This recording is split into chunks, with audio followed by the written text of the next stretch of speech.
Does Benjamin Netanyahu want early elections, or doesn't he? Even his hairdresser doesn't know for sure.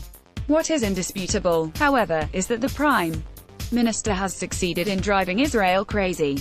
In the past 72 hours, the political pendulum has swung back and forth between early elections on June 26 to the government living out its life until November 2019 and Netanyahu getting indicted, whichever comes first.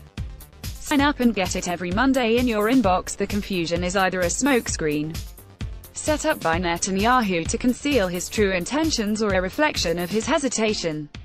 If he wins early elections, he could use his renewed mandate to try and reshuffle the country's legal establishment in his favor, or to claim, at the very least, that the people want him to stay on despite his alleged wrongdoing.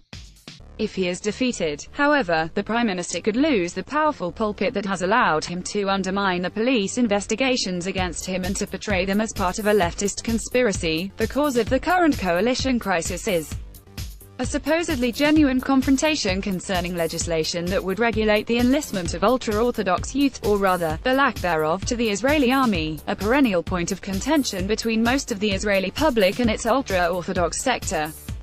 The latest twist in the plot is Defense Minister Avigdor Lieberman's pronouncement that he would reject the compromise reached by Netanyahu and the ultra-Orthodox parties, but wouldn't pull the plug on the coalition just yet, unless Netanyahu compels him. Lieberman is calling Netanyahu's bluff. The wily defense minister put the spotlight back on Netanyahu, who can now proclaim the crisis over, at least temporarily, or choose to escalate it by sacking members of Lieberman's Yisrael Beitenu party who vote against the proposed compromise. It is a sign of Netanyahu's credibility with his own political allies that none of them really believe his public statements against an early ballot.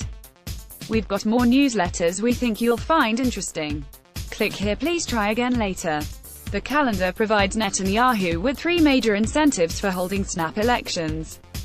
The upcoming celebrations of Israel's 70th anniversary could provide Netanyahu with an invaluable platform to tout his own achievements in what could be the height of an election campaign. President Donald Trump, who often seems like Netanyahu's political doppelganger, is responsible for the other 2 enticements, both scheduled to take place in May: the inauguration of the U.S.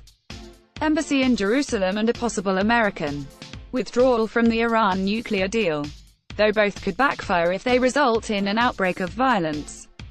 Netanyahu is caught between his wish to capitalize on his current popularity among right-wingers, who, like Trump's supporters, view his troubles as a liberal plot, and the fear that police investigators or state attorneys might choose an opportune time to leak damaging details from the investigations that would persuade many Netanyahu supporters that the Prime Minister is, after all, a crook.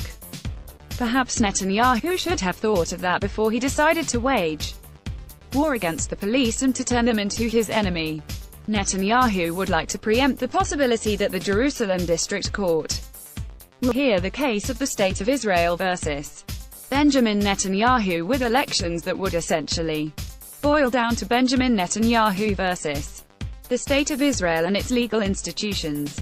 It is a sad commentary on the current state of affairs, of course, that while many legal experts believe that he could very well be convicted in a court of law, Netanyahu could emerge victorious in the court of public opinion.